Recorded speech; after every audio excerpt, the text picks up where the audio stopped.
guy does magic, smaller guy next to me, he does magic too. He doesn't talk that much. Anyway, I wanted to welcome you to In Time with Nick. And, what's that, Teller? What's that?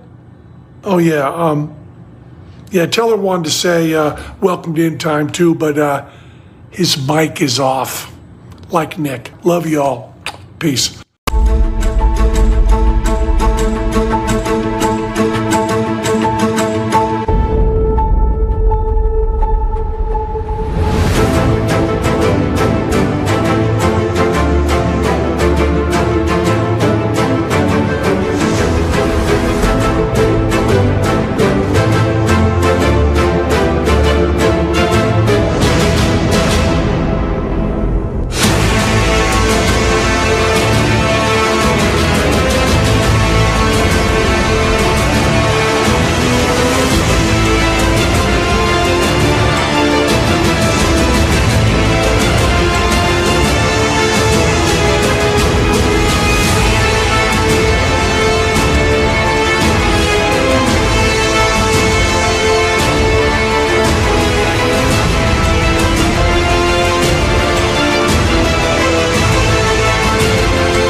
Hello. Welcome everyone to In Time. Commander, how does my mic sound to you?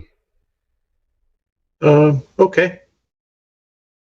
As long as it's not popping or crackling, as long as the sound's fine, we'll we'll keep going. If there's an issue, I'll switch over. It's been wow, this mic. It's a nice mic, but it's just been one thing after another. Thank you all for joining us. Welcome to In Time. We are simulcasting on both the In Time channel and Overtime. Those of you who have been here before know the spiel. I'm going to go through it again anyway, which is that our content has always been rather broad, and we're an educational channel, but sometimes we're covering current events and news, and sometimes we're doing interviews on philosophy, psychology, language, history, and there are people who are interested in all of it, and then there are people who are just interested in the breaking news and current events, and there are other people who are just interested in the educational stuff. And so we have decided that we are going to split the channel into two, and it makes it easier on you guys. In the end, we hope and suspect it'll make it easier on us too, but there's a long slog to get to there. One of those things is that we have to get Overtime to over 1,000 subs as quickly as possible. Then we can utilize all of the resources that YouTube has for us. So we've been asking people to go to Overtime, watch the show there, like, subscribe. If it gets to over 1,000 subs, all of a sudden we can get rid of this idiotic restream bot that is annoying the living daylights out of everyone. Unfortunately, if we do that, it makes life easier for my head mod. I kind of like, calls me up, Nick, do we have to use the restream bot? Oh, of course we do. Where would we be without the restream bot? It's like, yeah, it makes my life harder. Oh, I had no idea. Nico, come here. That's what he gets for clipping. Hold on, I'm gonna mute you there for a minute, Commander. So that's what he gets for. Oh no! Well, if you want to mute it on your end, that'll then I don't have to. So yeah, that's what he gets for clipping that part where I said I love sweatshops. You say you love sweatshops, and all of a sudden people take it out of context. I have no idea why.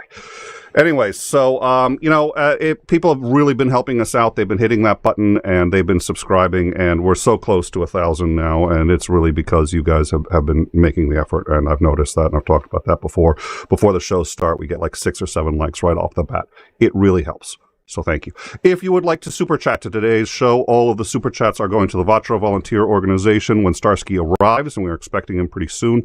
We're going to talk about that organization, but that's the organization he chose.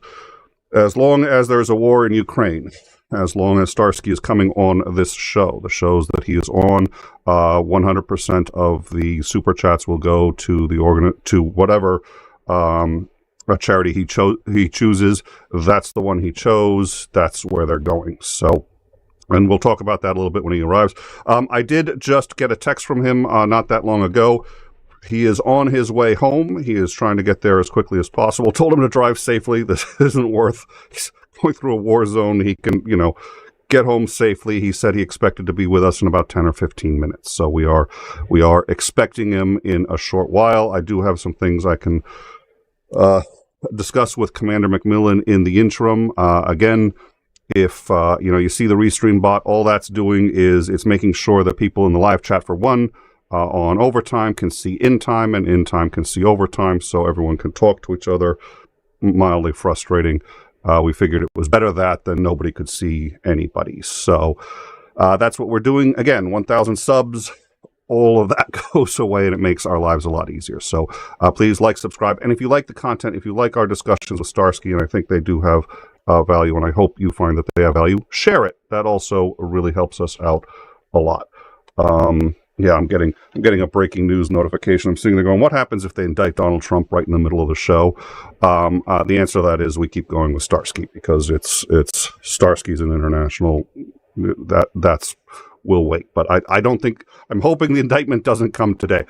Anyways, having said that, Trump, because he's getting upset that we're stealing his headline. Yeah, that's probably right.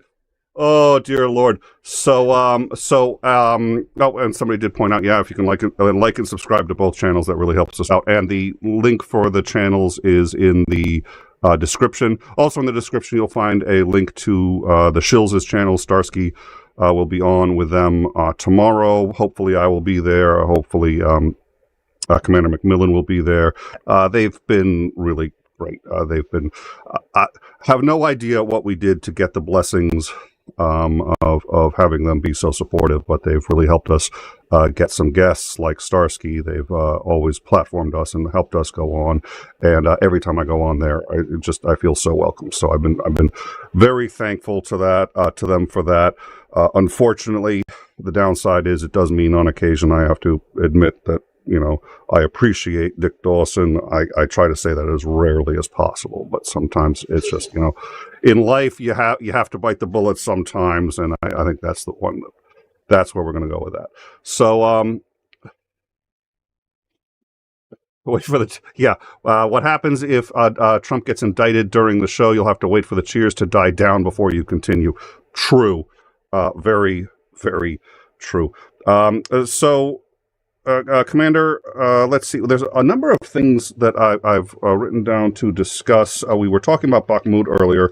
We were talking about any number of things in the war. Was there anything that you wanted to hit before Starsky arrived that you wanted to discuss? Sure. I saw a number of comments in the stream, the chat stream, people saying they want to see the big fuzzy guy. Oh, I tried to summon him, and I got this contemptuous look saying, "I'm resting. I'll get to you later." So be patient, folks. I know everybody wants to see him, not me. Yeah, I know. It's they're all Starsky has the same problem. They're like, "Where's Fooch? Where's Fooch?" It's like, I'm of value too, but yeah, okay. So, and you sent me a map, and I just realized here, so it's I'm having a hard time getting it in the spot it needs to be. There you go. We got the map, so we can look at that whenever it's good for you. So, one of the interesting things we had talked about. Well, it's hard to know. I like to start with the big and focus on the small, but let's see. If you bring the map up, I can talk to a few things. All right. We already have the link for the 𝐒𝐤𝐚𝐬's show for tomorrow. It's already in the description there, so we're all good with that. And there's the map. Okay. So, if you look over where Donetsk is, very near there is where Bakhmut is and some other places. The map didn't zoom in as close as I'd like on those areas, but there's a place called Avdiivka. There's another one up north whose name has escaped me. No, it won't show what you need to show, but okay. Don't worry about it. Mm-hmm. The key is that fighting at Bakhmut seems to have died down. It has not stopped. There's still a lot of firing going on and such, but the intensity of the fighting has dropped down. The speculation right now is that the reason that is happening is because the primary agent for carrying forward that offensive up until now has been the Wagner Group. And the dispute between Wagner and the army has kind of come to a head, and the army is no longer giving Wagner free range on supplies to carry forward their operations. There's speculation on that the Kremlin, i.e. Putin, has agreed or encouraged them to stop supplying Prigozhin's forces because he sees Prigozhin emerging as kind of a rival or a troublemaker. So he's trying to defang him. That's some of the speculation that's going on about that right now. Didn't he? So that's what's happening in that center sector. I'm sorry, go ahead. Didn't he actually really request a great deal more power, including, if I recall, to be put in charge of all of the Ukrainian armed forces? No, he was making these ridiculous, I want to be in charge of the entire central sector in Donetsk, which means he'd be in charge of the army. Obviously, the army was very unhappy about that idea. Well, and then he made another demand that he wanted to be in charge of the entire war effort. He would be the supreme, he'd be the Eisenhower over the multiple armies that are fighting in Ukraine and so forth. And, that won't put you in a position to stage a coup, will it? Nuh-uh. Well, exactly. See where that's going. So he'd have the entire army at his command. So if he wanted to take over the Russian government, he could have, and that it looks like that's what he was positioning for. So is it here that Putin has basically told the army, oh look, well so he's now in Bakhmut, and Putin has just said, okay, well, he's going to get some supply troubles, and Putin's literally trying to get the Ukrainians to wipe him out for him. Yeah, I think that may be going on. I don't know if I go so far as to say that he wants the Ukrainians to wipe them out for him, but I think what he's trying to do is defang him, slap him, and say, stay in your place, dog. So, all right. Now, all right. Yeah. While the offensive in the Bakhmut area has died down, there are also offensive, smaller ones being carried out to the north of and to the south of the Bakhmut area. I can't remember the name of the place to the north. It's the less important of the two. The key one is the one in the south, which is 𝐒𝐸𝐿. It's entirely a Russian army operation. It's the area that they apparently committed the last of their actual elite forces. These were like the 155th Marine Brigade that had been transferred from the Far East and other partially reconstituted elite units. And the idea was they were going to take this town. Now, to put this in perspective, 𝐒𝐸𝐿 sits on high ground overlooking a bunch of flat farmland. And the position on top of the hill is being well fortified by the Ukrainians. Mm-hmm. And what have the Russians been doing? And remember, it's still, late winter, early spring, so the ground is squishy. They've been sending armored assaults across open fields at a fortified position on high ground. What do you think may have happened as a result? I'm not a commander, but first of all, I would assume you would want to cross those as quickly as possible if you were stupid enough to try this. I assume that's kind of difficult considering the mud and everything else, and considering you're on flats getting fired upon from a position above, a fortified position above. I'm going to assume it did not go well. Estimates were that while this was going on, the Russians were experiencing between 700 to 800 troops being killed, and probably twice again that number of people being wounded in conducting these assaults, which never did take the town or even really come close to it. Mhm. And in addition to all the dead troops, you also have smoldering wreckage of all their heavy vehicles that were used in this assault. And we've talked on the show before about how you end up with the Russians have lost so much equipment that they're starting to pull old Cold War era tanks out and refurbish them to re-equip units. These, again, were the last of the elite forces using what arguably are among the last of the top-end vehicles to conduct these assaults. The vehicles are smoldering wrecks. All the qualified, trained elite troops are lying dead in the fields, and they got nothing out of it. And the thing to understand is this wasn't one assault. They'd attack it in the morning, the attack would fail. Then they'd send another wave in the afternoon, that Oh would my fail. God. Then they'd do it again the next day. And this went on for a period basically of a week or more. So Every their plan, day sustaining those kind of losses. so their plan B was basically, let's try plan A again. Yeah. Oh, look, a wall. I'm sure if I hit it with my forehead often enough, it will fall down. I should try again. So there's a couple of other things I'd like to discuss. We do need to discuss, I think, so Finland has opened up their airspace. That's big. Let's see. There was, I want to talk about China because I think China plays into this in a different way that I've been thinking about, and I wanted to get your take on, because I think there's something more sinister that I'd like to discuss with you and the possibility of. So we'll do that in a minute. But first, actually, I want to discuss asylum seekers. We have now 10 times the number of Russians seeking asylum. It's usually young Russian men. They've gotten out of Russia. They're seeking asylum because they don't want to be put to the front lines. If they are returned, they will either be arrested for avoiding the draft, or they will more likely be thrown into the front lines in the war effort.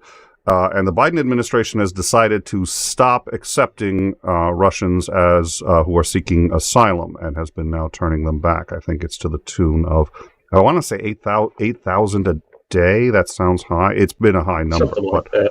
Okay, Yeah. so I want to ask. Now, I suspect that number is deceptive. I think it was more along the lines of 8,000 on the first day, but that cleared out like the huge backlog, and now it's slowed to a much smaller number. We didn't ever get that many of the refugee asylum seekers here. So right. if it is indeed 8,000, and honestly, I don't know what the numbers are, I'm accepting your statement at face value. That means they kind of purge the whole rule. That makes sense. So why do that? Now, it seems to me a few pros and cons. By taking the Russians in, actually, people who are seeking asylum in the U.S. usually end up being amongst the most productive citizens in the U.S. and actually really help to build the country, and are usually good for us, despite sort of right-wing talking points. Having said that, turning them back, it seems to me, may apply more pressure to Putin, but it's at the cost of their lives. What do you think is going on with refusing asylum from Russians trying to avoid the war? I think it's a triad, of reasons. Number one is, if you send them back, these are people who've already made very evident that they don't support the war. They are not friends of Putin, and they will presumably put pressure on the system to have Putin removed. Mm-hmm. I don't think that's a realistic goal assessment of how it's going to play out. The moment these guys get back into Russia, they're in the hands of the MVD, and they will be dealt with accordingly. And as you pointed it out, the most likely fate is probably they'll just get handed a uniform and say, here's your train ticket, and here's the train, get on, and send them straight to the front lines. The second element is that there were supposedly some national security concerns that the Russians, in terms of like the FSB and such, had infiltrated agents into the midst of these people who were showing up en masse, who were, basically spies or saboteurs or whatever you want to call them. How credible that threat is, I don't know. And honestly, I think just screening them would have addressed that problem. But, that we're overburdened with screening all the other asylum seekers and immigrants that we've got. So, if we're not going to be willing to fund to get that process sped up, then it was just easier to just put them back on the boat and send them back. We won't talk about the similarity of how reminiscent this is of that ship carrying Jewish refugees that made the rounds around the world trying to take people to safety in 1939. But, whatever. That thought had crossed my mind. Yeah, exactly. Yeah. The world is very good about turning a blind eye to the suffering of others. And I think the third part of that triad is that this is a way to presumably mollify some of the Republican anti-immigrant crowd by saying, look, we got rid of all these Russian, asylum-seeking immigrants. How can you keep grousing about what we're doing to solve the problem? I think that's disingenuous to the extreme, but nonetheless, I firmly believe that's part of the calculus that's being applied here. Political expediency, essentially. Yeah, exactly. All right. We've been talking about China quite a bit now. We were talking about China because we did a video, and I think you've seen both on the Discord and on the comments, and during the live stream, people were really appreciative of it, which I like. I was surprised that people were as interested in it as they were, but our discussion on Peter 𝐒𝐤𝐚𝐬, who has been what? You need to turn on the live stream for that one on the YouTube. Oh, is that okay? Well, there's two versions. One we had to turn. I'll look into it if it's off. But thank you. So it was really popular and people appreciated it, which I like. And one of them was on his view that China was not going to survive. Or let me rephrase that, because I went back and checked because we had this discussion. He actually did say the PRC, the People's Republic of China, would not survive by the end of this decade. So there will no longer be a People's Republic of China by the end of this decade. That was his claim. I think we found it credible, not as certain as he said it was, but it was certainly a credible argument that he made. But one of the things he was talking about was the starting famine in China, the pending famine in China, and I think it's irrefutable that they're about to face a huge famine. This isn't the first time they've faced it. It was horrific last time. Looks like they're going to be facing it again this time. So we've been talking a lot about China and some of their problems. We've also, of course, been talking about how China has been cozying up to Russia, and a thought crossed my mind. China right now, would it be fair to say, do you think, that China's two biggest problems are, one, what appears to be a pending famine that they're going to have to deal with, and two, an excess of young men? Do you think that that's a reasonably fair statement?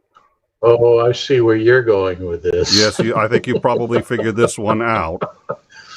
And no, I don't think that is going to happen. So. Okay, well, we'll get to it. Do you think that that's at least a fair statement so far? I'm going to make the argument, and I know you've already reached the end. I will say that they do have those two issues. Right. And rather than calling it impending famine, I would simply say, let's call it for now, severe food insecurity. I think the Chinese can feed their people, regardless of what 𝐒𝐤𝐚 is saying, if they prioritize that as something important, as opposed to, say, building 2 aircraft carriers, for example. Who knows? Just these wild ass ideas that pop into my head. Well, they currently do have malnutrition is currently a significant problem and appears to be growing. So yeah, I'm not saying otherwise. So then the next part is, of course, they've been cozying up to Russia. They've been sending Russia ammunition. We've discussed this before. The amounts that they've been sending and the kinds of ammunition are meaningless. It's a token, hey, we support you. Here's a pistol for your war effort. But the question has been, could they offer much support? One of Russia's biggest needs right now is young men. They're suffering a loss of young men at the front lines. They're suffering a loss of young men in any number of areas. It wouldn't be uncharacteristic of China to send large numbers of men to die needlessly or to even kill them. I don't think Ping is in the same position. Korea, volunteers. I was going a little further to the even just the Cultural Revolution. Let's execute 10 million people, and then let another 40 to 80 million starve to death. And by the way, move people that we don't like into those starving areas so that it eliminates. They were efficient about it. Right. I think if you look at it I think the Korean War volunteer thing is really pertinent here. What a lot of people don't realize is the bulk of the Chinese forces that fought in Korea were actually former troops of the Republican forces. So these were troops who had fought against the communists during the revolution, working for Chiang Kai-shek. When Chiang and the high command fled to Taiwan, they abandoned these guys. And the Chinese communists, when they came to power, what do we do with these guys? These are guys, most of them are very experienced combat veterans. They fought throughout the entire war against Japan, and then they started fighting us. They know what they're doing, and there's a lot of them. So they kept them in Chinese military service and then said they all volunteered to go conduct human wave assaults against coalition forces in Korea. And you magically eliminate a major problem you have to deal with when you accomplish this. Now, we know that there's a lot of rising anti-government sentiment, particularly among this disenfranchised, that's a bad choice of word, but I don't know other word to cover it, but the young males who are never going to be wed and have trouble finding jobs, etc. What do? Well, you kind of put them into the military and then they volunteer to go fight in Ukraine. That is a theoretical possible thing to do. And there's certainly the precedent of doing something like that for the Chinese. But honestly, I think it's a low probability. All right. So that was where I was going with it, which is that the Ukraine or Russia really does need young men, and here they are. It would solve the problems. It would solve several problems, and if you reduce the population of China, you reduce the urgency of the food shortage. So it's killing a lot of birds with. Now, how you justify getting them there, and how do you do it? Because if you have a bunch of dead Chinese soldiers on the field, I would imagine there are going to be questions that are going to be asked. But and by the way, I'd love to take credit for having thought of this. This was Titan and I were discussing these things a short while ago, and he said, by the way, what do you think's the probability of? So I thought that was worth bringing up. So in your view, it's possible, there's precedent for it, but unlikely. Why? May I ask why is it unlikely? Well, because there's no real quid pro quo. If the Russians can offer the Chinese something they want, then I think there's a much higher likelihood that it would happen. But what do the Russians have to offer anymore? And that's the issue. So possible, yes. Probable, in my opinion, no. I also look at the fact that, as you have noted, the amount of material support that the Chinese have been providing the Russians is comparatively tiny. 1,000 AKs. Okay, that's nice. That equips one battalion. Yeah. The artillery shells that they're shipping over. Big announcement. This quarter we're sending 10,000 artillery shells. They fire that off in less than a week. And it's tokenism is what they're saying. It's to show that we're supporting our socialist brethren or whatever. I realize that it's no longer the USSR, but let's be honest, it's still the USSR. Yeah, that's another unspoken thing we should get into at some point. But yeah, I mean, Russia was the largest. Russia was the USSR in the first place. So just because the USSR is gone, you can take Russia out of the USSR. You can't take the USSR out of Russia. I just got a message from Starsky. He is running late. He says he expects to be here still. And he has apologized for missing parts of the show. I have told him that that's actually good. We prefer that because In Time is not the kind of place where we're going to relentlessly mock you to your face. We have to, so that's just not what we do. That's kind of rude. So we're going to make fun of him behind his back, and so the later he is, the more opportunity we have. If and when he does show up, I'll commit to keeping my big mouth shut. All right. So let's see. Okay, so we've talked about that. We talked about. I did want to talk at some point about Finland opening up their airspace, but I also wanted to know, was there anything else?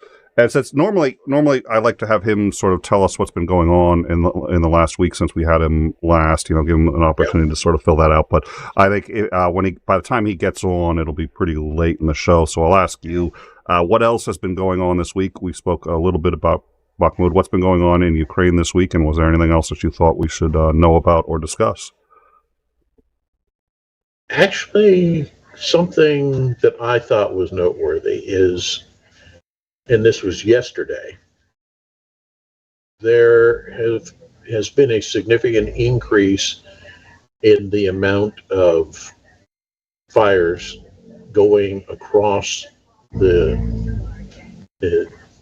I have to make sure I use the right name for the river, but the Donets River, the one that runs by Kherson, but further up, at Russian positions and such on that side of the river, on the Russian-held side of the river. And this is pure speculation on my part, so when a month from now, when something happens, you can say, haha, you were wrong, but I will go out on a limb and I will say, I think what's going on is what's called preparing the battlefield operation. Mm-hmm. I think the Ukrainians are trying to put pressure on the Russians in that sector, and we've seen that they've been kind of talking around and leaking information towards the idea that the big goal of their upcoming spring-summer offensive is going to be to retake Crimea. And these fires in that sector would be a good way of preparing the battlefield for doing that. I still maintain that's not what they're going to do. What they're doing is exactly what they did last year, which is saying, oh, look, we're going to attack here, we're going to attack here. And the Russians pull troops to reinforce that sector, and then they hit them somewhere else. The counteroffensive they did last year stunned everybody, and we've already kind of learned. Absolutely. We've learned to not underestimate the Ukrainian army, and even then, it stunned everybody. And they telegraphed. Go further. I would go further. I would say it's not just underestimating the Ukrainian army. I would say it's people consistently underestimating the Ukrainian army's general command staff coming up with these plans. And honestly, they're quite imaginative. They're well thought out. The preparation and staff work that goes into making these operations possible is impressive as hell. So, yeah, and one of the giveaways that they're thinking in these terms to me is the latest announcement that came out of the U.S. of here's what we're sending in our next age package. And a lot of people were going, why are you sending them? And I will get the numbers wrong, but 50 fuel trucks. What the hell do they need with fuel trucks? And I'm going, if you're going to be conducting a big mobile offensive using all these new M1 tanks and the Leopard tanks and the Challenger tanks, which are all notorious gas guzzlers, you want fuel trucks. And it will allow you to sustain an offensive that goes much deeper before you have to stop because you outrun your supply lines. So they're thinking way ahead.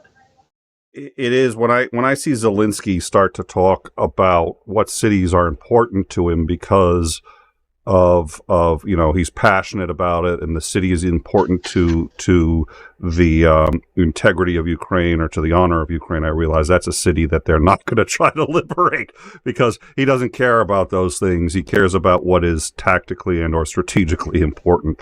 That's all he cares about. And he does these telegraphing of we will liberate Crimea and these brothers and sisters. And Crimea is the obvious, You're choice. misapplying terminology, so I'm going to correct you. Please do. Okay. So strategic thinking is what he's engaging in. He's looking at the long-term picture of, I want to liberate the Ukrainian homeland. I want to drive the Russians off of every inch of Ukrainian territory. That's his strategic goal. Tactical thinking is, do I take Bakhmut or do I take that town over there? It's little pieces. You're fighting at a much smaller scale. The key that's going on right now is what's called operations, and it's that middle ground between the big liberate the homeland and the tactical defend a town or take a hill. And that's where I think he and the rest of the Ukrainian command staff are really doing an outstanding job. Because when he talks about we're going to liberate Crimea, that's thinking operationally. It's basically saying, okay, let's convince our opponent that's where we're going, but then go somewhere else. And this is very analogous to what happened, let's say, in World War II with the Overlord landings, the D-Day in Normandy, which is, we knew almost a year before we were going into France, and everybody knew that they were going to stage an invasion to liberate France. We knew that we were not going to go where the Germans expected us. We were going to go to Normandy. And we had to find a way to convince the Russians, the Germans, that we were going elsewhere, that we were going to do what seemed the logical thing, was go across that narrow strip at the English Channel at the Straits of Dover, where it's only like 20 some miles across. That's what we did, and we made this huge phony army that didn't really exist, but we had, people sending out radio signals as if they were units that didn't exist. They had inflatable balloon tanks so that if German reconnaissance aircraft flew over, they take a picture. It looked like there were thousands of tanks in this area of England, when in fact there were none. They were a bunch of balloons on the ground is what it was. And building up that kind of false picture, you're deceiving the enemy to make your attack much more likely to succeed. And I think that's what we've got going on right now, is you keep saying Crimea, Crimea, Crimea. And they're using artillery barrages into the area where if they were going to Crimea, you see what I'm saying? Yep. Well, and we planted oh no, please, sorry, finish. Yeah, and instead, the attack's going somewhere else. And they're just trying to convince the Russians that you really need to move your troops down here to help protect Crimea. And in fact, they're just going to go, whatever, Crimea, who cares? And that was one of the things that made it so successful was they weren't deployed to the proper places, and they watched where they were redeploying so that they could make sure they would hit in the weakest spots. Let me real quick, Sam W. has reached out to Starsky, and we appreciate that. And do me a favor, Sam, and tell him two things. One, the show is doing well. We're doing great. We would love to have him, but tell him certainly the second thing is most important is that he take it easy. He shouldn't be texting while driving. That's why I'm not talking to him. But yes, he's told us that as well. He's on his way home and he's hit a lot of traffic, all this other stuff. He believes he can make it by the end of the show.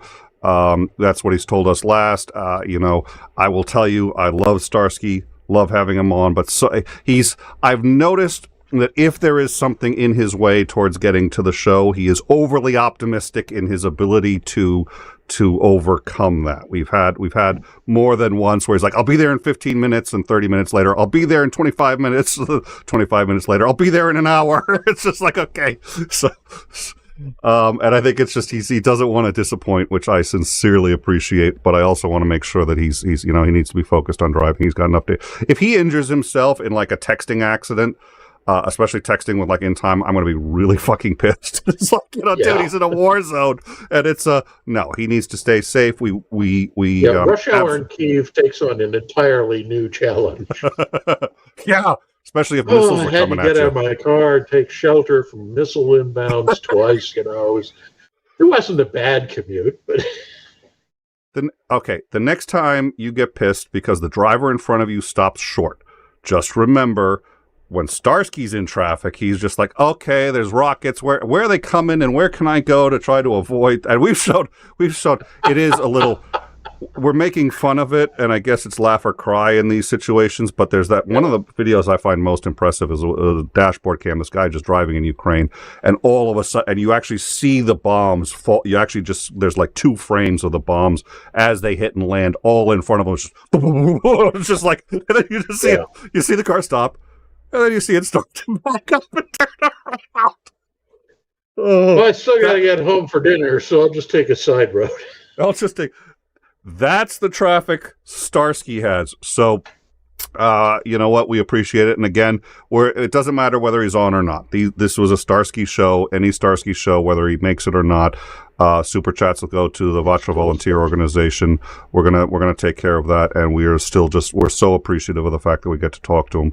I did want to mention he was named by a European magazine. I forget which one. I've got it up here. I'll grab it in a sec. As one of the top 10 best sources for information on Ukraine.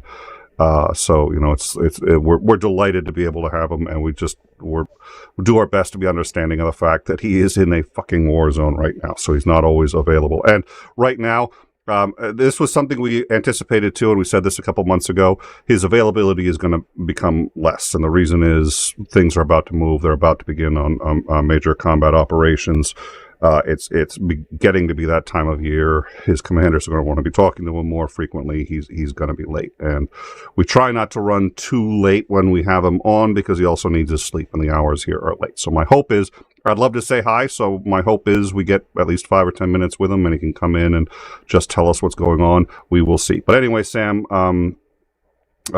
do pass on to him. To focus on his driving, and we'll let him. But yes, thank you for the update, and that's what he's been telling us too. So we're good. Let's see. I think there was something else, and they're talking about Fuch again because that's all right. We have just been talking about the deception, and the one I remembered learning in high school was, of course, that we also planted fake plans on our own dead soldiers. So we'd find one of our dead soldiers and would put in these are the codes for the attack on, whatever at this date and time, be there. Would put that in. It was actually Sicily. Oh, that was? Yeah. So what was it? There's a Netflix movie about that if you're interested in it. It's called Operation Mincemeat. They do a very good job of showing what it's all about and how it was done. A lot more complicated than you think. Oh, I have to believe, and of course there are leaks. You just have to make sure that your misinformation is louder than the people who figured out that it's misinformation, and you have to just try to drown them out, I assume. So, all right. So, let's see. We've been talking about. I know there was one or two other questions. We still have Finland to talk about, but overall, big picture, how long do you think before we're going to see a major offensive and the resume? I mean, if Bakhmut if they're losing strength in Bakhmut, what do you expect to see in the next couple of weeks to a month or two in Ukraine? I don't expect the Ukrainians to launch an offensive until near the end of April, at the earliest. The ground conditions are just not amenable to it, and why commit to your major operation probably for the year, or at least for the next 6 months, when the ground becomes your biggest enemy and not the enemy actually being your enemy. So it makes sense to wait for favorable ground conditions, and then you can maneuver off-road appropriately, and it opens up a whole series of different avenues of attack that wouldn't otherwise be available. In the interim, I do think we're going to see additional efforts by the Russians to attack in different places. I don't think that those have any chance of succeeding. I think it's kind of a thing of desperation of we don't have anything else to do right now, so we may as well do this, and bodies are bodies, as long as it's not some oligarch's child dying on the front lines, who gives a damn. Yeah.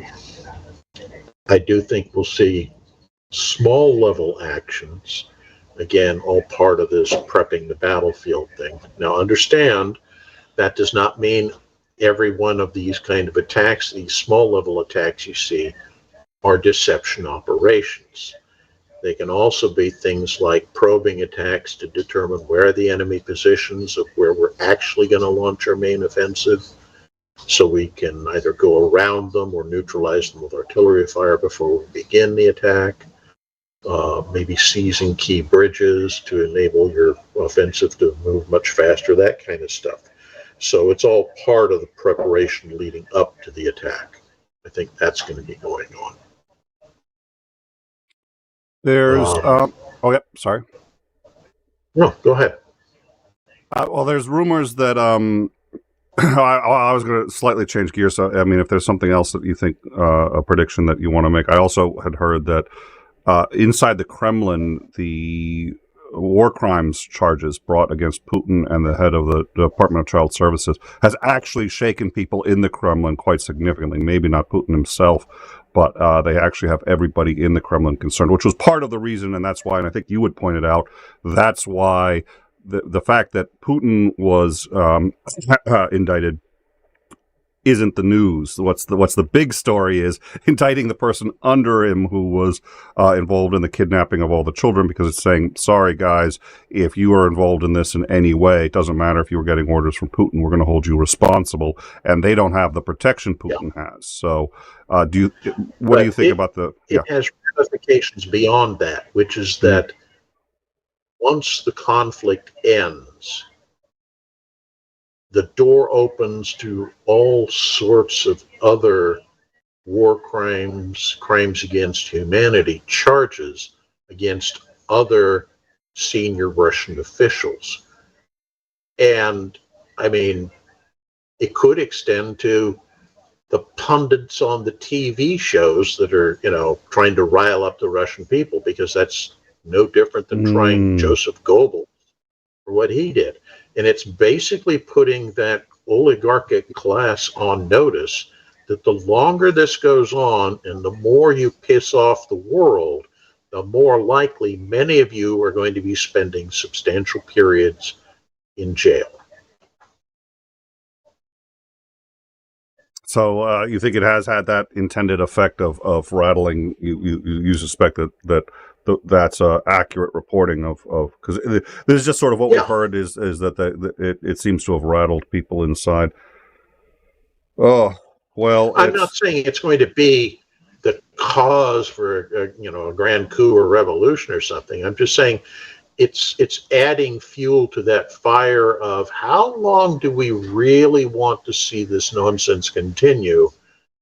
Because the longer it goes on, the more likely we're going to be the ones punished. We all know how this ends for Pooters, but the rest of us want to try to come out of this with at least something intact of the fortunes we've been able to build under the current system. And the longer it goes on and pisses off the world, and the more horrible things are done by people like us in endorsing and supporting what's being done, the more likely we're all going to end up visiting The Hague. Reports are now, so Bakhmut has, I think, been about 2/3 taken by the Russian army, and there are reports that they have now started the mass deportations from the parts that they have taken. Are the reports There's true? not many people left in Bakhmut. Yeah, I think most had evacuated, but we had talked about, and Starsky had mentioned that last time, which brings up one other question I'd like to ask if I can remember. But have they started any kind of deportation? And if so, is that an indication that this really hasn't had an impact, at least practically speaking, on what they're doing on the ground in Ukraine? I don't know for sure. I know that there have been rumors coming out that those have been started, that they're rounding up in civilians and evacuating them for their own safety. Yeah, sure. That after you flatten the city with artillery fire, I'm sure that you're very, very concerned about them, living in the basements of amidst the rubble. That's why you're taking them out, is for their own safety. But I'm sure that they're going to do something like that, because that's kind of the plan here, is to depopulate these contested regions so that when the war is over, it makes it that much harder for A, Ukraine to rebuild, and B, to want to continue to stake a claim to a depopulated area if negotiations are occurring. I mean, let's put it this way. If Bakhmut had the 80,000 people living in it that it had pre-war, then the Ukrainians would be much less willing to use that as a bargaining chip. They'd say, no, we want our citizens back. They're our people. That's why Bakhmut becomes important. But if there are literally no civilians in Bakhmut at all, giving that up is a lot easier to do, because it's not really affecting any people, if you see what I'm saying. I do. Then it's just the buildings, which aren't really of value right now anymore. Anyway, so this brings together a question that covers a number of things that we've talked about, and is one that I'd like to unpack a bit. We've talked about it before. So in Ukraine, you had mentioned that Bakhmut isn't actually all that strategically important to the war, and yet the Russians have been banging their head against it and taking tremendous losses. Because it's not as important as they make it out to be, you could just give it to them and spare your troops, but what Ukraine has been doing is holding the city, knowing that they can inflict far more casualties on the Russians there than the Russians are inflicting on them. So you're holding a place that maybe isn't all that important, but you're bleeding the Russians, as you had said earlier, you're bleeding the Russians white. That smacks a bit of also other things. It's similar to, now that you had brought up World War II, where we had cracked the German encryptions, and you will definitely know this story better than I, and could probably fill out the details a bit more. But we had cracked their codes, and we learned that there was a city, I've forgotten which one, that they were going to attack and basically wipe out. And we could have prevented that. We could have sent our troops to reinforce the area. We could have probably defended it, but we decided not to warn any, and by we, I don't mean the U.S., I mean the Allies. Yeah. We decided not to warn anybody, because if we did, we'd tip off that we had cracked the codes, and it was more valuable to be able to understand their communications without them knowing than to defend that city, which ultimately fell and cost a large number of lives. these decisions are obviously inherent in war. There's nothing you can do about it. So can you talk a little bit about the history of those kinds of decisions and how, in your estimation, commanders deal with it, and how the military deals with it, and how the civilians deal with it? Sure. The case you're talking about is what's called the ultra secret, which is the fact that we had broken the German codes, and they were convinced that their encryption machines were so secure, and in theory they were, that no one would ever be able to figure out what they were saying. And that's where Alan Turing builds the machine that essentially the first big computer that allows them to decrypt those German message traffic. The problem is, and they realize this very, very quickly, is that if you start reacting to every piece of information that gets revealed by that decryption, it tells your opponent that, hey, I've got information about what you're up to. And the only logical conclusion they can come to is, oh, they've broken our codes. So you change the code system, and now your advantage is completely gone. So you have to be very, very selective about when you use that information. And it becomes a question of, is this going to either cost so many lives or upset the strategic balance enough that we have to take the risk of exposing the information that we have, that we've broken the code? Or do we just, let it go and suffer the loss? And I've talked about that here several times, and I call it the grim calculus of war.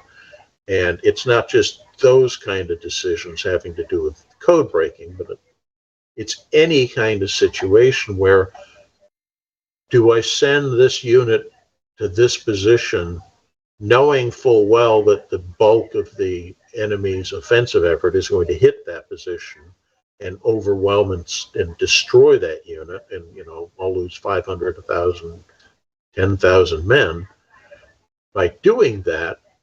But does the time of their sacrifice gains me allow me to prevent an even worse disaster? Do you follow the logic there? Which is that and the famous stand of the 101st Airborne at Bastogne during the Battle of the Bulge is a case in point. You put these guys at a critical crossroad, and to some extent, you've already written them off. The 101st Airborne is going to get slaughtered. But the fact that they're holding this crossroad affords us enough time to bring in other forces to shore up the line and then stage our own counteroffensive. Now, in that case, we were very lucky. The 101st Airborne performed far better than anybody could have reasonably expected. And not only were they not overwhelmed, they held the town against, probably 5 German divisions against their 1, and the airborne is light infantry. The Germans are attacking with panzer divisions. So yeah, it's sometimes you get lucky, sometimes you don't. Sometimes it's middle of the ground, and you take a lot of losses, but you achieve your mission. Those kind of decisions are what we're talking about. But every commander has to understand, in wartime, when you're making those decisions, it's not just playing Call of Duty where the electrons, oh, now I get to respawn again, damn it. These are real lives, real people with families, with children. They're dying to buy you that time to accomplish that mission.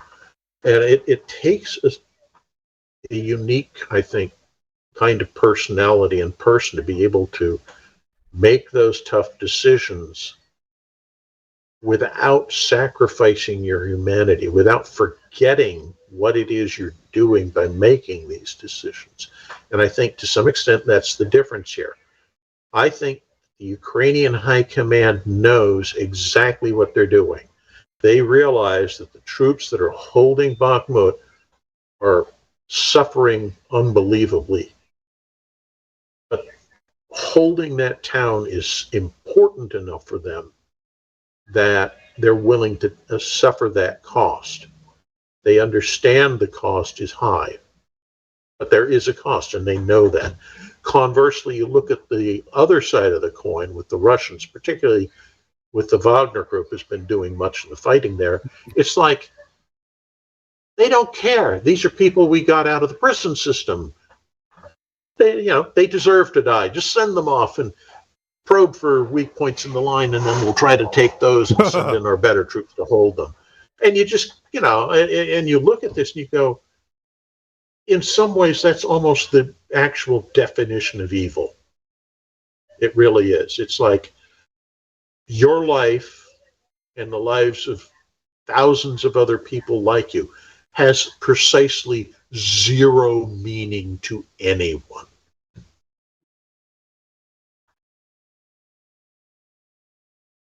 Yeah, that was my grandfather, as we've talked about this, he was in Patton's army and actually arrived at the Battle of the Bulge around Bastogne, and went in on a glider over enemy lines. Another glider had already been shot down. He crash landed in Bastogne, had to wait until night before he could go, and he was a surgeon, so he ended up doing surgery for 48 hours out of a garage with shrapnel coming in through the garage door, and they lined up the bodies along the door to try to slow that down. But that's where I learned what triage really means, and that's what that was. It was triage, and it didn't really matter how much you liked a guy. It didn't matter how much you hated a guy. It was about what was the best sort of for humanity, what was the greatest chance for the greatest number of people to live, and that's what he was doing for 48 hours. Yeah. And Can I save right. you? Yeah. Can I save you? Okay, and then we'll put you in line with other people, and you're going to wait here until we have time to get to you, because people who are in worse condition that can be saved go first. Yep. Conversely, you can't be saved, and we don't have any freaking morphine anymore. We're out. So we're saving morphine, what little we have, for the people who need to be operated on, because it will save them.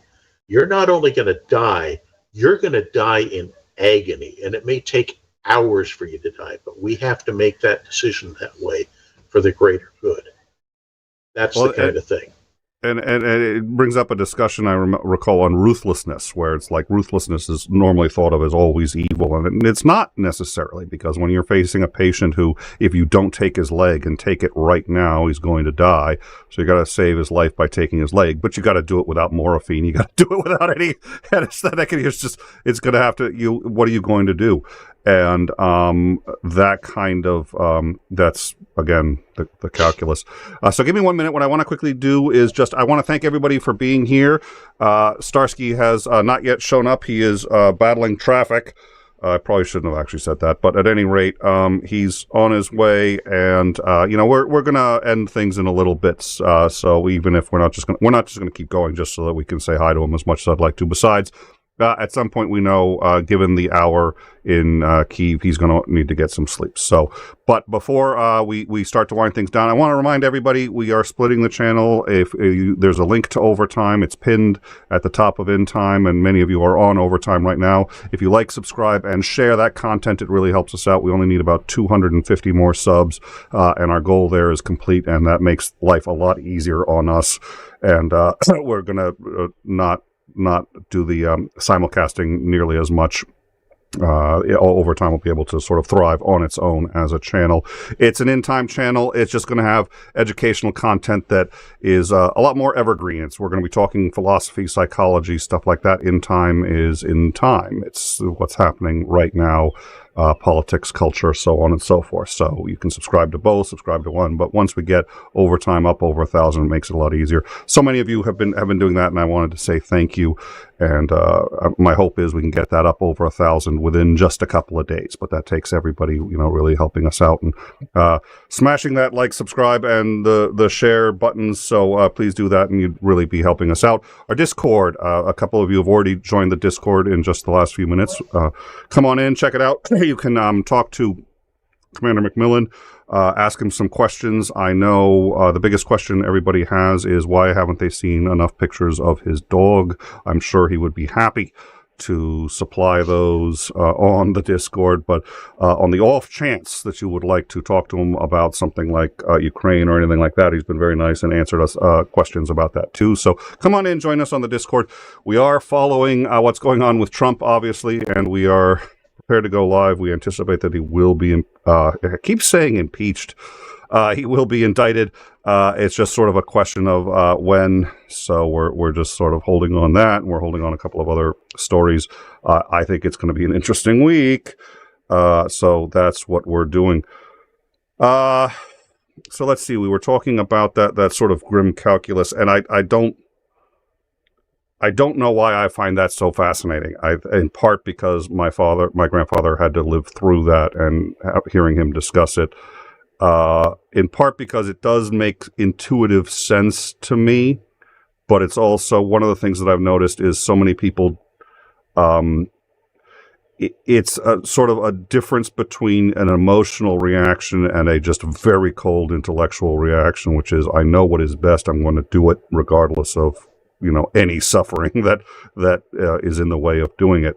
And, a lot of people, I still talk to people who talk about like either what happened in where they, and I forget, what was the city that I think it was during World War II, it cracked the Enigma codes, but we allowed a city in World War II, I think it was I don't remember if it was French, it had to have been British, I suppose. Well, no, it couldn't have been British because, I don't know. We allowed a city in World War II to basically be completely eliminated because the only way to stop it would tip off that we had cracked the codes. Do you know which city that is? It was Coventry. That sounds right. All right. So afterwards, of course, there are plenty of people who sit there and say, no, that kind of behavior is unacceptable, and we don't win it at all costs. How do you think? I'd asked earlier, how does the military deal with it? But how do the civilians too? How do you think how is that explained to them, and how often do people understand that and are sympathetic to that after the fact, and how many say, no, the people who knew that, say, Coventry was going to get attacked and did nothing should be tried on war crimes? That's a tough one.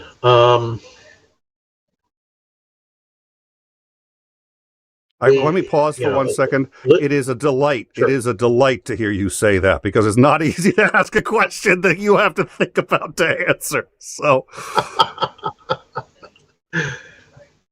I think I look at it from this perspective. In a democracy, we elect our leaders. Mm-hmm. How free and clear those elections are, open to interpretation and everything, and cultural impacts and so forth. But by doing so, to some extent, we are passing the responsibility for the lives of our people in uniform to those leaders, those civilian leaders. And so they in turn act as oversight to the military leaders who may be making those kinds of decisions. If we don't like the way those decisions are being implemented, in theory, in an election, we vote the civilian leadership out.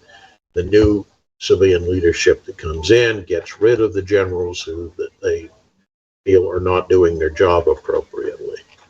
You relieve them of command. And we've seen this, and this phases right into the video you had me watch earlier. But it's true, is that increasingly, it used to be fairly common that colonels and lower ranking generals would get relieved and changed out fairly often. Mm-hmm. You don't see that so much anymore. And all that happens when it does happen is the most senior, in other words, the 4-star level, commanders might get relieved.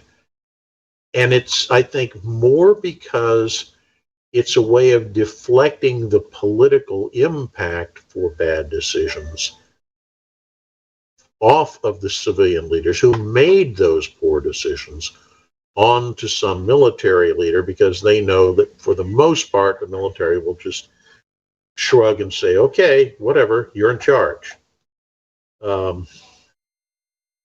This, all goes back to pointing to the fact that with all the pressures of modern life, so many citizens in democracies don't realize that if you're going to do democracy right, it takes work, it takes effort. You as a citizen, as a voter, need to accept the responsibility that there is research you have to do every time you're casting a ballot. You need to get out there and figure out which person is best for the job. And all too often, because we've got so many other pressures in modern society, we don't do that research. And so we just go, oh, well, he was the incumbent and I don't think anything terrible happened, so I'll just vote for him again. And, or oh, he looks like he's like a cool guy that I'd like to have a beer with on Friday afternoon or something. Yeah. No, I'm serious. I mean, arguably, that's how W got elected. That is exactly that's why I laughed. I'd like to have a beer with. I remember that being the central argument for electing W. There was the best argument, the biggest argument that was most often employed as to why W should be president was because you could have a beer with him. There were a few other arguments, but that was the one that was most often employed. Yeah, and that kind of mentality that I'm not going to do the work. I'm not even going to bother to do the Cliff Notes version of the research that needs to be done. I'm just going to, whatever, check the box and be done with it. It's not important to my life. It is hugely important to not just your life, but the lives of everyone around you. And the fact that you're simply too goddamn lazy to do the work costs people. It costs them money. It may cost them their lives. So stop being a shithead. I'm sorry, but that's what it is. Stop being it's going to cost somebody their you can't be president of the United States without getting somebody killed. You can't. And it's part of that calculus, I think. Who gets killed and how many of them is one of the larger decisions that the president makes in one way or another. When you sit there and say that make decisions about welfare, you make decisions about health insurance, you make decisions about resources, there's going to be people in the margins in every one of those groups. You close a mine that you feel needs to be closed because global warming, better energies, whatever, you are making people's lives harder. People have families. Are you making more better than harder? That's the goal ultimately, and is to make good decisions. But every decision you make is going to have consequences for somebody. So it's like, you should be aware of what those consequences are going to be and to whom. You can't eliminate it, but you can mitigate it by making better choices. Yeah. I love movies, and I can't remember the name of this movie, but there's a great scene in it with the guy who's playing the president. And somebody, and I think this may have been West Wing, but it could be something else. The American president. I already know what you're talking about, and I know what it is. It's the American president, Michael Douglas. And he says, oh, you just made that's the most presidential thing you could do, because he orders an airstrike on some intelligence building in Libya.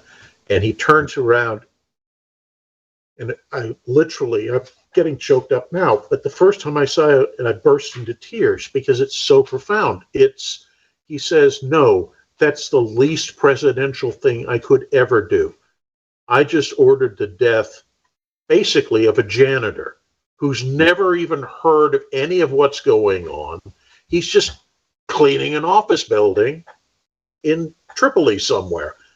And I just sent a bomb in to kill him. That's not presidential. It's a decision, but it's so callous that it really doesn't resonate with most people's thinking. But it's something you have to do, and that's what we're doing. We're devolving those kind of literal life or death decisions onto civilian leadership, who in most cases, I would argue, have no background for making those decisions.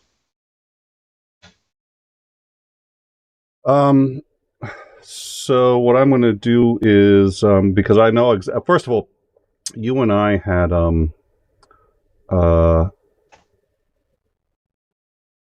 you and I had a marvelous, I thought, discussion on our favorite books on a downtime. And so I think, and downtime, for those of you who miss downtime is just, recently it's just been mostly the commander and myself, but it's informal hangs, often with guests, co-hosts, whatever. We sit, we talk, and instead of talking business or shop, we talk about what's our favorite book or whatever. And sometimes we'll talk business or shop, and sometimes we'll talk about rogering hippos. You never know where the conversation is going to go or what jerk is going to suddenly drop in, Easter eggs from previous conversations. But all that notwithstanding, those shows are really good. We usually do those on Thursdays, and I think we're going to have to do one on movies. I'm a huge movie buff as well. But let's see here. What I want to do before... Oh, there's the Dorg. Are we going to get the Dorg up? I think we're going to get the Dorg up. There he is. Okay, so those of you in the... And here's the thing. I like to tell people when we're going to start wrapping up. It doesn't mean, sometimes we'll still be going another 20 minutes. The numbers just plummet as soon as I say that. Like, oh, they're done. It's like, no, I saved some stuff for after that, but we'll get to it now. Those of you who've stayed are going to get the Dorg, and we're also going to get, as soon as you said, before you even said West Wing, and I know why because it was actually some of the same cast as the West Wing, and it was written by Aaron Sorkin, but I knew exactly which speech you were talking about. It was, and you are muted, and I don't think by me in this case. So let me... My fault, sorry. Oh, no worries. So what I'm going to do here... Oh, there he is. There he is in all his glory, Mr. Nico. So first of all, I'm going to drop in the Discord. So if you want to catch this, come on into the Discord and find this here. This is really great. I'm going to drop this in the live chat. It was a discussion. It wasn't a discussion. It was Matt Gaetz trying to trap a general in a discussion about critical race theory. It's from about a year ago, so I haven't really put it in recently. But the general's response is absolutely amazing, and the general just completely destroyed Gaetz. So I'm going to drop that. There you go. I just put that into the lounge in the Discord if you want to see that. And then I want to do one other thing while you're here. Since we are having this discussion anyway, what I think we can do is, and I don't know why, it's always interesting when the it plays out differently. So let's see. We should have the sound on this. Let's give this a shot.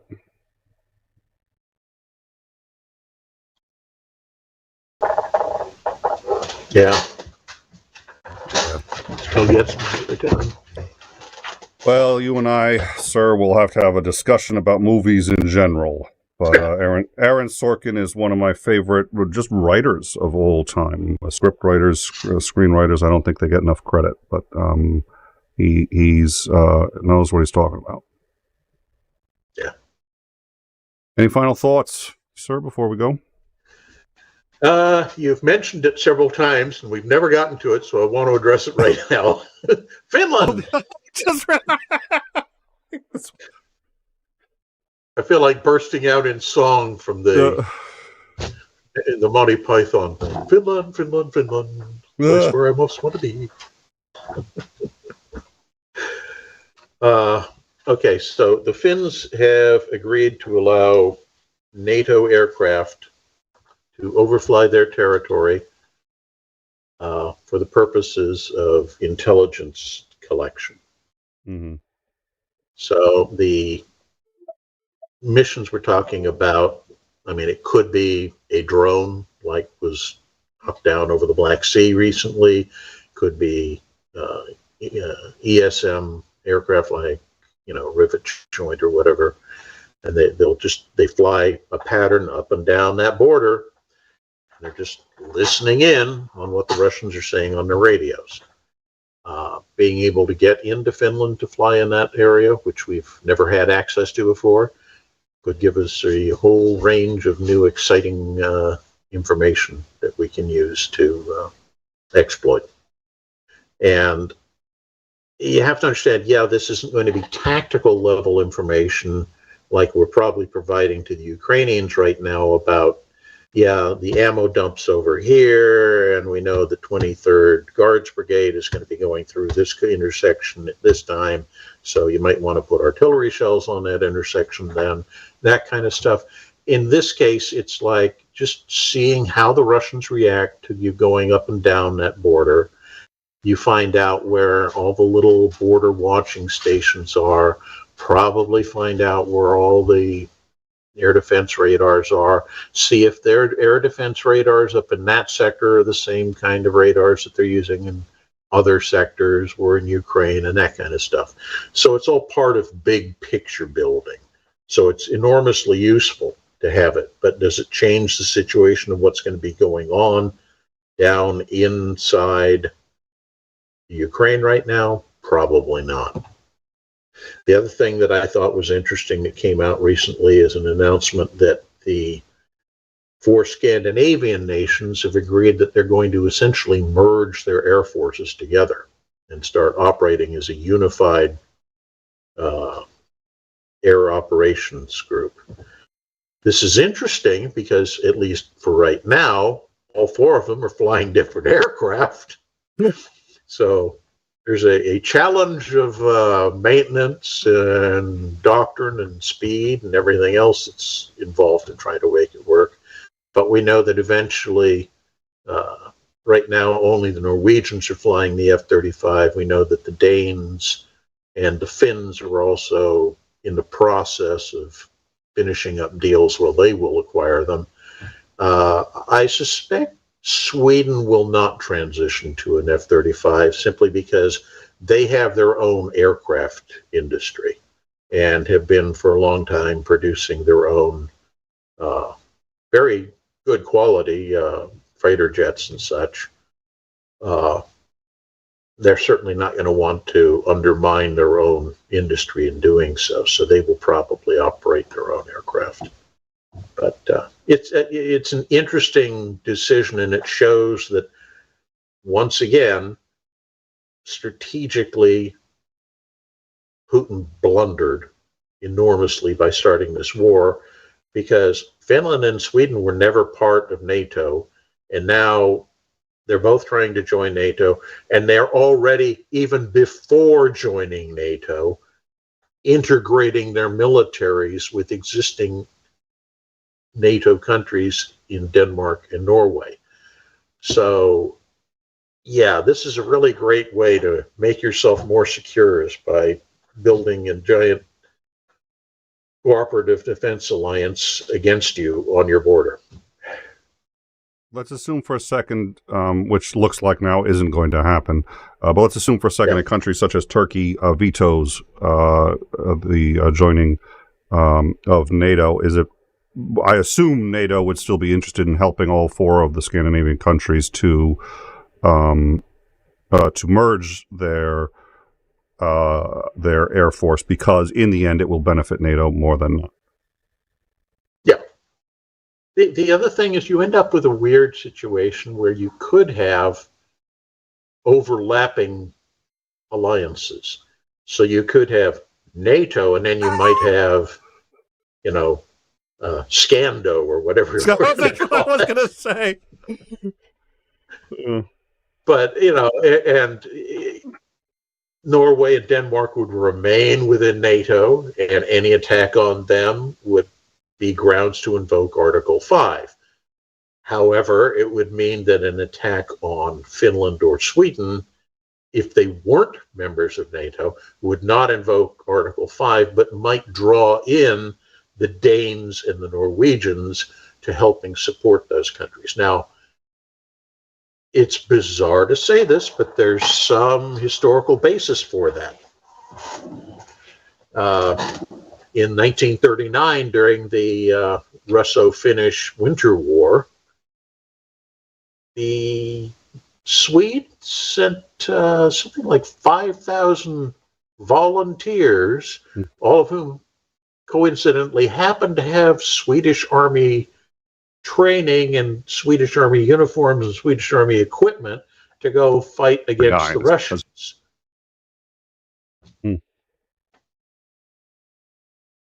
Oh, you there? I know there was a sound hiccup. Yep, We're in the middle of, so there's precedent for this. But of course, just to reiterate, it wouldn't trigger Article 5 even if the Danes ended up getting drawn in, because they'd be drawn in by a previous, by Scando or Scado or whatever we're going to call it. Yes, but they're being drawn in. It's not defensive as far as NATO would be concerned. Even if it was defensive, wow. So if Finland got attacked under that set of circumstances, Finland could call on their defensive treaties with, say, Denmark, but from the NATO perspective, Denmark entering would not be defensive, so it would not trigger Article 5. Right, but you can even circumvent that. If Denmark sends volunteers or aid or whatever you want to Finland to help in such a conflict, but none of those forces are operating outside of Denmark, or excuse me, inside Denmark. So you're not basing your Air Force out of Denmark when you're fighting in Finland. And the Russians, the presumed Russian enemy, attack Denmark, then it would be an interesting argument in the NATO Council about whether or not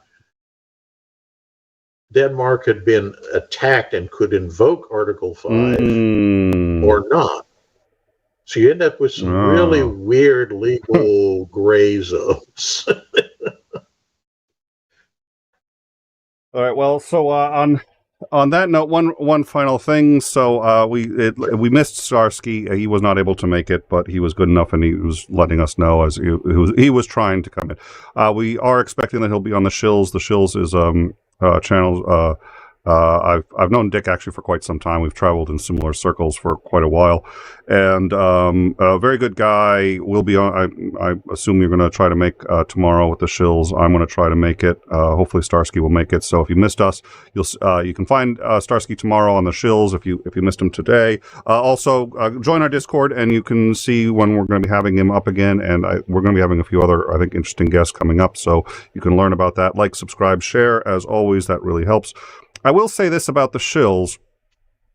I've noticed that some of their content has changed. And frankly, for me, I'm just sitting there going like, oh, it's nice to see some of this new stuff. But I've noticed similarities between some of their new content and some of In Time's content. And I was just sitting there going, maybe I'm just getting paranoid. And so it turns out somebody sent me this. I had been on the Shills, and it was actually a very good discussion on Iran. I was, and that was the other thing. They're just they're great folks. And one of them just hit me up and said, "Hey, we're doing Iran. I know you're into this kind of thing. You want to join us?" I was like, "Yes, please." So I came in. It was a great discussion. But shortly after I left, first of all, they were talking about me, but they were saying nice things, which was shocking. So that was really nice. But then Dick said something interesting. So I've got that lined up as best I can. When we did the American president thing, it got all screwed up. So let me put this up here and see if we can find it. This is right after the end of the last Shills show here that I was on. Let's play this and see what Dick has to say. Well, he's a great resource. Yeah, He's just here to make the rest of us look stupid. Oh, absolutely. Somewhat.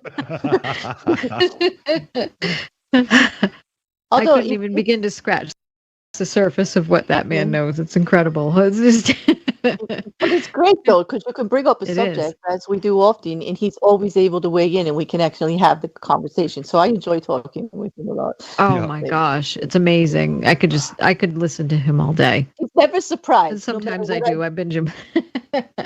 No matter what we bring up, he's never surprised. Like even on Starsky stream, I'll be Googling and something will just hit within 2 hours, and I'll bring it up. Boom. And he's already got something to say with it. I'm like, okay, Nick, I tried, Yeah. but yeah. Exactly. Yeah. Exactly. There's been times when there's times when I use the in-time notifications as articles. I can go, okay, that'll be good for the Friday show. Thanks, Nick.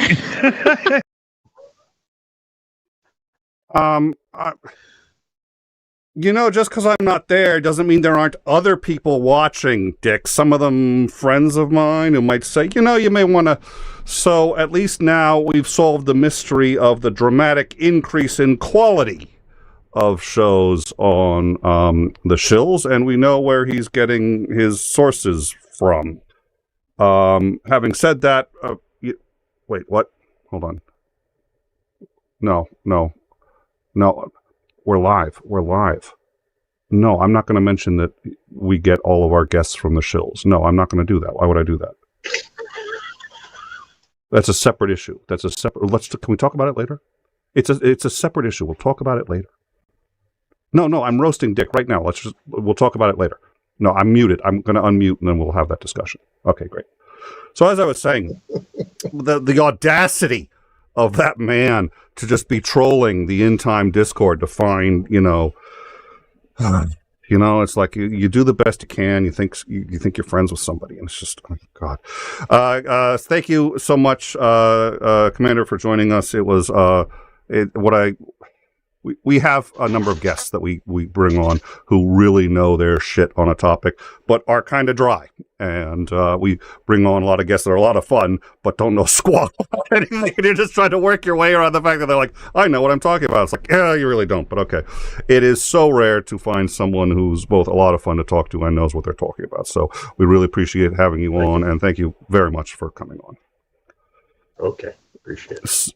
So we need to leave or we're going to get a bark fest. I'll talk to you later. Okay. All right. Talk to you later. Bye. Thank you all for joining us. And like I said, we're going to be on the shills tomorrow around 3 p.m. At least we're going to try to join the shills for that. And next week, we're still scheduling next week's shows. There are technical difficulties. We're trying to sort schedules with guests at a minimum overtime.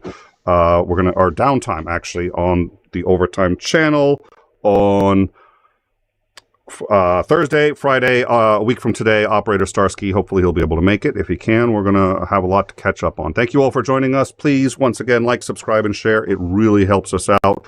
And while you're at it, go check out the shills. They've been very good for us, and I can vouch for their content because they got it from our Discord. Thank you all for joining us, and we will see you next week. Have a good night.